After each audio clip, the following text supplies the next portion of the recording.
இந்த கோதுமையை கொஞ்சம் புடச்சி காய வைக்கணும் காய வைக்கணும்னு நினைச்சா மறந்து மறந்து போகுது. ஞாபகம் இருக்கும்போதே காய வச்சிட வேண்டியதுதான். இப்பதான் இளம் வெயில் அடிக்குது. வெயில் அடிக்கும் போதே காய வச்சாதான் காயும். அதுக்கப்புறமா மாவை திரிச்சுக்கலாம். கல்லு கில்லு தூசி கீசி எல்லாம் புடச்சி எடுத்தாச்சு. கொஞ்ச நேரம் இதுல காயட்டும். பொழுதடை வரைக்கும் அந்த ஆளை போட்டுறப்படாது. வெயில் இருக்கும் போதே எடுத்தாதான் கொஞ்சம் மொறு மொறுன்னு இருக்கும் கோதுமை. அப்படியே கொண்டு போய் திரிக்கலாம். இல்லைன்னா மறுபடியும் பனி விழுந்து கோதுமை ஒன்றுக்கெல்லாம ஆகி போயிடும். காய வச்சா வேற பிரயோஜனம் இல்லாமல் ஆயிரும். அதனால நல்லா காஞ்சதும் ஞாபகமா எடுத்துடணும். இங்கே யாரு லட்சுமி அக்காவா? லட்சுமி அக்கா நாலு தக்காளி வாங்கிட்டு போனாவளா? விருந்தாள் வந்திருக்காவன்னாவே. விருந்தாளுவெல்லாம் போயிட்டாவளா இருக்காவளா என்னன்னு தெரியலையே. என்ன ஏதுன்னு கேட்டு பார்ப்போம். ஏ லட்சுமி அக்கா, அக்கா நான் தான். அங்கே பாருங்க அங்கே பாருங்க. ஆ சொல்லு சரசு. யாரு நம்மள இங்கே கூப்பிடியான்னு பார்த்துட்டேன். என்ன சரசு? ஒன்னும் இல்லக்கா, சும்மா தான் கூப்பிட்டேன். நேற்று வீட்டுக்கு விருந்தாளு வந்திருக்குன்னு சொன்னியல்ல, அதான் வீட்டுக்கு வந்த விருந்தாளவே இருக்காவளா போயிட்டாவளா என்னன்னு கேட்கலாமேனு தான் கூப்பிட்டேன். வந்து எல்லாரும் போயிட்டாவ.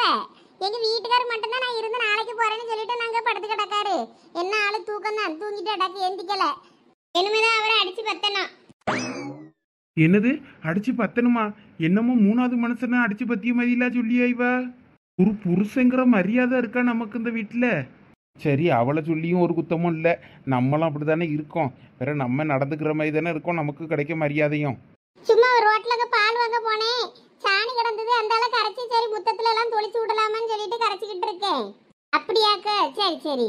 நான் இங்க ரேஷன்ல வாங்கின கோதுமை கிடந்துச்சு. அதை அந்த ஆளை போட்டு வச்சுட்டேன்னா அது ஒரு மாதிரி ஒண்ணுக்காவாம ஆன மாதிரி இருந்து, அதான் சரி கொஞ்சம் படைச்சி எடுத்து தூசியெல்லாம் இது பண்ணி காய வைக்கலாமன்னு வச்சேன். கொஞ்சம் எனக்கு எப்படின்னா ஞாபகப்படுத்துங்கக்கு. வேற வெயில் தார நான் அப்புறம் அப்படியே போட்டுட்டேன்னா வேற அந்த கோதுமை ஒண்ணுக்காவாம போயிடும். அதனால கொஞ்சம் ஞாபகப்படுத்துங்க மதியம். சரி சரசு. சரிக்கா, அப்புறம் பாப்போம். எனக்கு உள்ள வேலை கிடக்கு. சரி போய் வேலையை பாரு, நானும் வேலையை பார்க்கேன். ஐயோ மனசா எந்திரியும். இப்ப எந்திக்கலன்னா சாணியை மூஞ்சில கரைச்சி ஊத்திடுவேம்மா. நேரம் என்ன ஆகுது?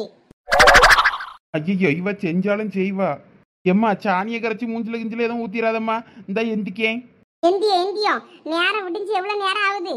சீக்கிரம் எந்திரியும். நான் இங்கே கொஞ்சம் இந்த கட்டில எடுத்துட்டு இங்கே சாணி தெளிக்கலான்னு பார்த்தேன். ரொம்ப நாள் ஆச்சு சாணி தெளிச்சு. லட்சுமி, உனக்கு கொஞ்சமாவது என் மேல பாசம் இருக்கா? புருஷன் இத்தனை மாசம் கழிச்சு நம்ம வீட்டில் தூங்குறானே. சரி, தூங்கி எந்திரிச்சவனுக்கு ஒரு அருமையான ஒரு காப்பியை போட்டு கொண்டு வந்து எழுப்புவோன்னு இல்லாமல் இப்படி தலக்கு மாட்டுக்குள்ள சாணியை கரைச்சி வச்சுட்டு மூஞ்சில ஊத்திருவேன்னு சொல்லி எழுப்புறியே, இது உனக்கே நியாயமா இருக்கா? ஒவ்வொரு மூஞ்சில சாணியை கரைச்சி ஊத்தாம இருந்தேன்னு சந்தோஷப்படும். என் வயிற்றுல கலப்பாதின்னு சொல்லிட்டேன் அம்மா. நான் நேற்று ராத்திரி உமரங்க தங்க விட்டதுக்கு காரணம் என்ன? சரி, ஒரு காலங்காத்தாலே ஒரு 10 மணிக்கா போய் நகை கடையில் போய் அந்த நகையை எடுக்கணும். எடுக்க வேண்டியதை எடுத்து எல்லாம் வச்சுட்டேன்னா நமக்கு ஒரு வேலை முடிஞ்சிருப்பேன்னு நினச்சிட்டு தான் உமரை சரி தங்கிறதுக்கு சரின்னு சொன்னேன். இல்லைன்னா ராத்திரியே உங்க அக்கா கூட அடிச்சு விரட்டி இருப்பேன். நீரும் கிளம்புன்னு. அவ்வளோதான்ல லட்சுமி, என் மேல உனக்கு பாசம். சும்மா என் வாயை கலறிட்டு இருக்காதையும். போயிட்டு அங்கே பல்ல வளர்க்குங்க, வளர்க்கிட்டு அங்கே போங்க. ஒரு லிட்டர் காப்பி போட்டு வச்சிருக்கேன், அங்கே ஊற்றி தருவாளுவோ குடிங்க. கொஞ்ச நேரத்துக்கு அமைதியாக இருங்க. நான் என் வேலையெல்லாம் முடிச்சுட்டு 10 மணி பஸ்கா போவோம். அது வரைக்கும் அமைதியாக இருங்க சொல்லிட்டேன். உங்களுக்கு வீட்டில் டீ காப்பி வேண்டான்னா டீ கடையில் போய் குடிக்கணும்னா போய் குடிச்சிட்டு வாங்க. அப்படியே ஒரு ரவுண்டு காலையிலே போயிட்டு வருவீல்ல, அந்த மாதிரி வேணா போயிட்டு வாங்க. நான் கூப்பிடுவேன். அப்போ நகை கடைக்கு போனால் போதும். சரி, ஏதோ சொல்கிறா. முதல் சடங்கு நல்லபடியாக முடியட்டும். அதுக்கப்புறம் எதா இருந்தாலும் பேசிக்கிடலாம். சரி, நான் அப்போ அப்படியே டீ கடை வரைக்கும் நான் போயிட்டு வந்துடுறேன். போங்க போங்க, இடத்த காலி பண்ணுங்க. நான் சாணி தெளிக்கணும். போறாரு பேரு. சரி போறாரா? இவ சாணி தெளிக்கணுங்கால இந்த கட்டில கொஞ்சம் ஓரமா ஒதுக்கி வச்சுட்டு போகணும்னு போறாரா? இவருக்கு வேற இவர் மேல பாசம் இல்லைன்னு வேற மூஞ்ச காட்டிக்கிட்டு போறாரு. இவர் மேல பாசம் வேற வைக்கணுமாக்கும். பாசம் இல்லாமையே அவி அக்கா மோளுக்கு செய்யறதுக்கு சரின்னு செஞ்சுக்கிட்டு இருக்கேன். கூறுகட்ட மனசே. ஒரு நாள் இவருக்கு புத்தினா மட்டும் வராதுன்னு தெரிஞ்சு போச்சு.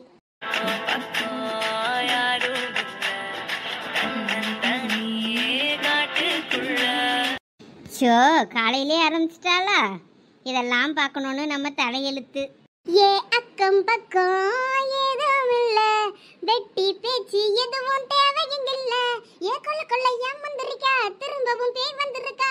காலையில கண் முழிச்சு காப்பி ஒண்ணு தந்துருச்சா.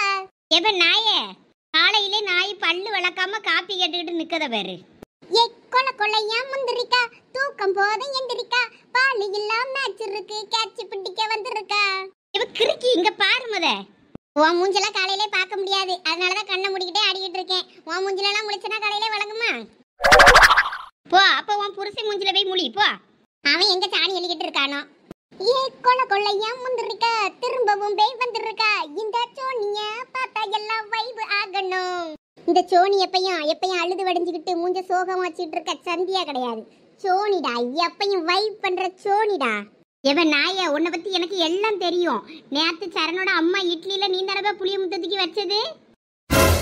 அடடா, இது எப்படி இவளுக்கு தெரியும்? எப்படி கண்டுபிடிச்சா?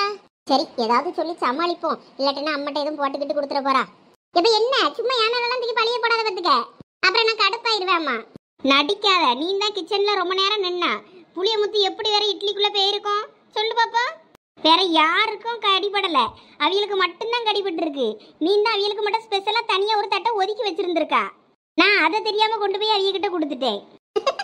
அதோட கெட்ட நேரம், அது பண்ணல மாட்டணும்னு இருந்திருக்கு. நீ கரெக்டா கொண்டு போய் அது தட்டை கொண்டு அதுகிட்ட போய் அந்த தட்டை கொடுத்துருக்கா. அதுக்கு நான் என்ன பண்றது? இப்ப மாட்டிக்கிட்ட பேரு நீ தானே அப்ப இந்த வேலையை பார்த்திருக்க. ஆமா, இப்ப என்னங்க தெரியும்ப, நீ அதை இன்னைக்கு ஓட விட போறேன்னு சொல்லும் போதே நினைச்சேன் அந்த வேலையை நீ தான் பார்த்திருப்பேன்னு. எதுவும் பண்ணாதன்னு சொன்னேலாப, ஏன் இப்படி பண்ணனா? ராத்திரியே அம்மா கிட்ட சொல்லியிருப்பேன். அப்பாலாம் இருந்ததுனாலதான் உன்னைய சும்மா விட்டேன். இப்ப போய் சொல்லு பாப்பா. நானும் சொல்லுவேன். என்ன பண்ணுவேன்? என்ன சொல்லுவ? ஏமா சந்தியா சரண லவ் பண்றாமா, அதனால அவ மாமியார் மேல அவளுக்கு பாசம் பொங்குது, அதனாலதான் அவ இப்படி பண்றா. நான் ஒண்ணுமே பண்ணலாமா, அவ என் மேல பழிய போடுறாமா, அப்படி இப்படின்னு ஏதாவது சொல்லி நான் சமாளிச்சிருவேனே. கடைசியில நீ தான் மட்டும், அப்புறம் உனக்கு தான் சங்கு பாத்துக்க. இப்படிலாம் இருக்காதப்ப, ஏன் இப்படி பண்றா? நான் அவனை லவ் பண்றேன்னு நீ பாத்தியோ?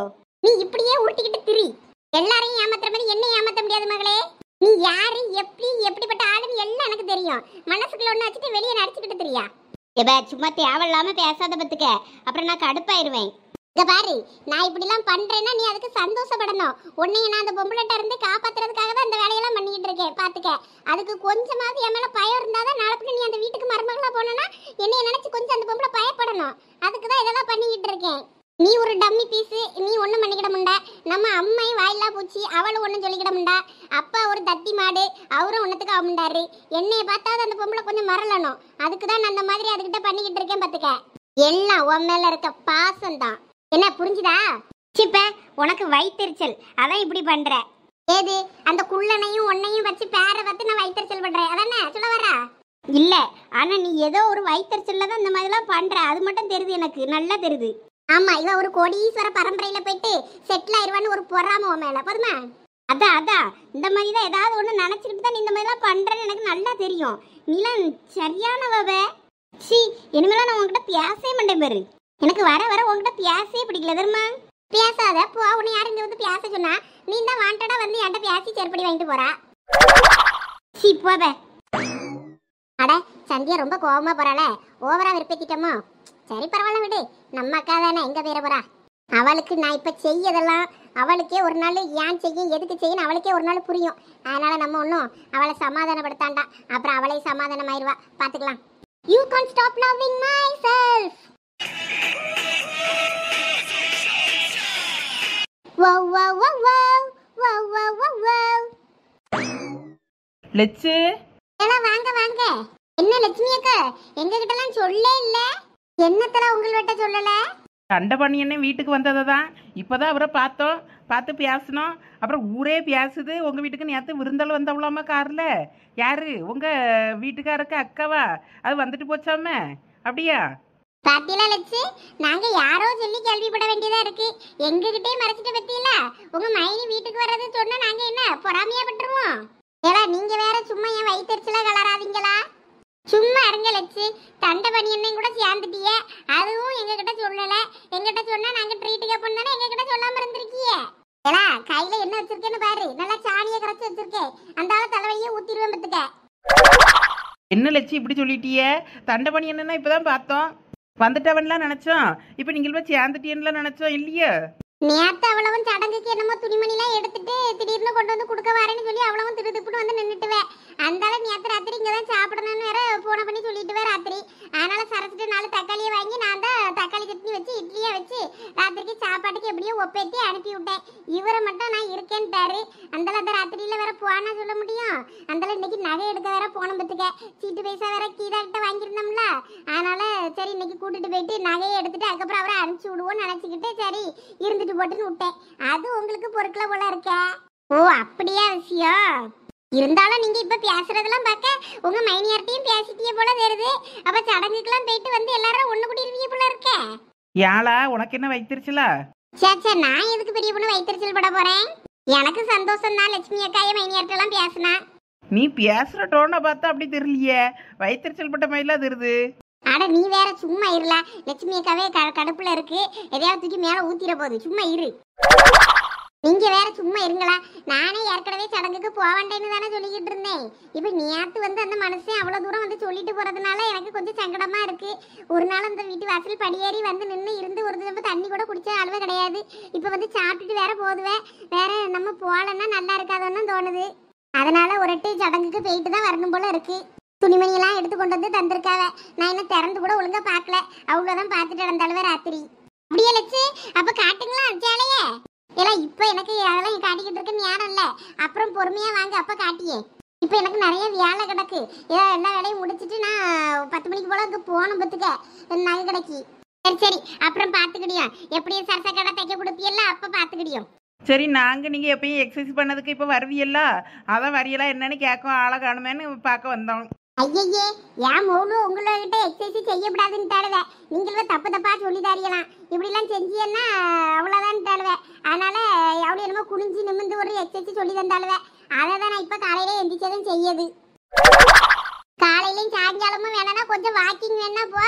சாக்கிங் இந்த மாதிரி ஓடிட்டு தெரியாத ஏதோ ரன்னிங் ரேஸ்ல ஓடிய மாதிரின்னு தாடுவே. அதனால இனிமே உங்களே பேச்ச கேட்க முடியேன் இந்த மாதிரி எக்ஸசைஸ்ல. என்ன லட்சு, எங்களை நம்பி இருக்க ஒரே ஆளு நீங்க தான். நீங்களும் இப்ப எங்களை நம்பலன்னா நாங்க எங்க போறது? போங்களா, எங்கேயாவது பயணம் போங்க. தூர போங்களா, சாணி தெளிக்கட்டும். காலையிலே வந்திருக்காளுவே எக்ஸசைஸ் செய்யறதுக்கு ஆள் இல்லைன்னு.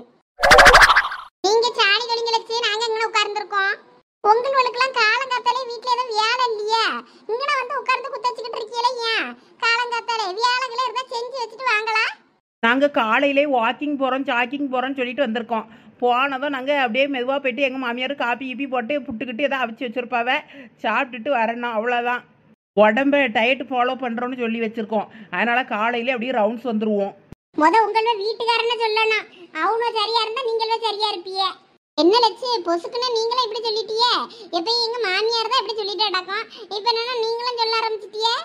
தூர பொங்கலா எனக்கு நிறைய வேலை கிடக்கு. உங்களோட இப்ப பேசிக்கிட்டு இருந்தேன்னா எனக்கு வேலை ஓடாது.